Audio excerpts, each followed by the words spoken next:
जलाई दिए रेलवाए बबुआ नौकरी के कारनावा, बनना था तुम्हें देश के जवानावा, अब बनी गए दुश्मनावा, करोगे जो तोड़ फोड़े बबुआ, कैसे बढ़ी देसावा के सानावा, जानते हैं चलल बाटे गर्दन पे छुरी, देश को बचाना बाबू फिर भी है जरूरी, रेलवे संगे जलाए बबुआ, तुम्ही लोकाया रमानावा, चारे साला चढ़ेगा बबुआ, वर्दी अब दानावा। यही से कहा गया है अपने ना सही तो दूसरों को भी देख के सीखना चाहिए।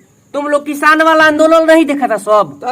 सरकार के लाख साजिशों के बाद भी वो लोग शांति पूर्वक डटे रहे, लास्ट में जीत गए कि नहीं जीत गए? ये लोग जानते हैं जी, ये लोग जोश में होश खो बैठा, अपना ही संपत्ति जला के राख कर दिया। अब माने बाद में अब देख रहे हैं ना, इसी के वजह से आंदोलन बंद हो गया। अरे भाई, जो CAA और NRC लागू हुआ था और लागू होने के बाद जो बवाल हुआ था, तो उस बवाल को देख के अपने सरकार को सीख लेनी चाहिए कि नहीं लेनी चाहिए? लेनी चाहिए। कोई भी प्लान लाकर अचानक धकेलिएगा तो उसका गलत रिएक्शन होगा। अब जिस तरह से सिलेंडर का दामवा सब्सिडी के नाम पर धीरे धीरे बढ़ा के 1100 कर दिए और सब्सिडियों गायब कर दिए। अब है मजाल, किसी ने सवाल पूछा है? कहीं हो हल्ला हुआ, कहीं हंगामा हुआ? प्लान सक्सेसफुल हो गया कि नहीं हो गया? तो उसी तरह से इसको भी पले ला के धीरे धीरे समझाते तब न कुछ होता। अरे जनता के इमोशंस का बात है भाई, मैंने तरीका से लेना चाहिए। मोदी चाचा का राजनीति ऐसा ही होता है, एकदम अचानक से। आने वाले समय में तो लोग जिंदा रहना ही विकास समझेंगे। ये तो अभी 4 साल का नौकरी मिल रहा है ना। अहो, ये सब जो लड़का है ये अपना माई को कैसे समझाएगा जी? हाँ, ये 4 साल का नौकरी कैसे बताएगा कि कॉन्ट्रैक्ट पे मिला है?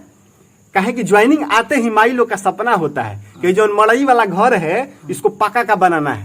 सबका सपना होता है। तो कैसे समझाएगा कि माई कमाई से पक्का का घर नहीं, खाली खाए भर का व्यवस्था हो जाएगा।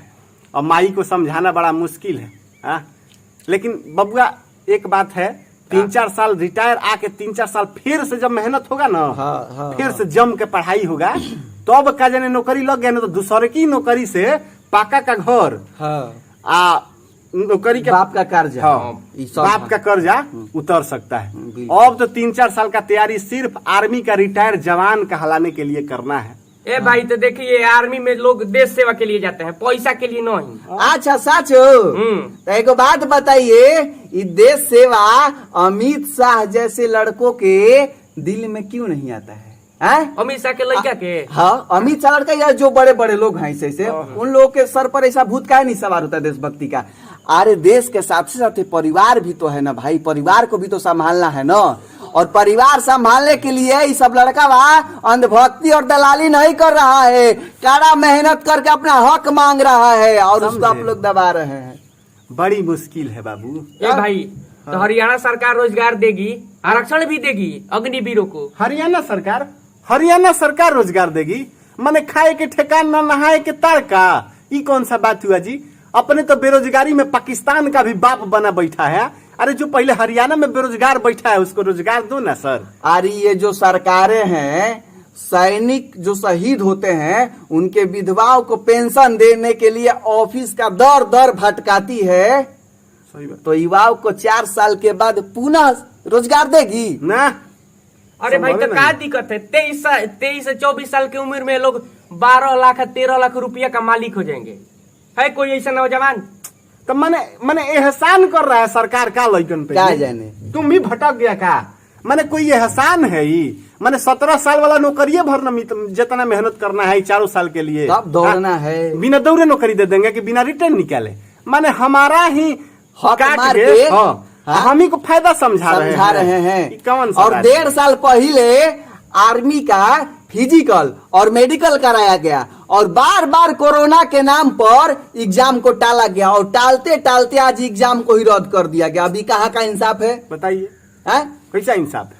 अच्छा जाने दो, हम लोगों पे भी नहीं ना है। हम लोग पे जही आएगा उस दिन अपने हक के लिए लड़ेंगे और निकलेंगे। चलो अभी मजा किया जाए, दूसरे पे न बात है, अंधभक्तों की तरह मजा किया जाए। भाग मत दे।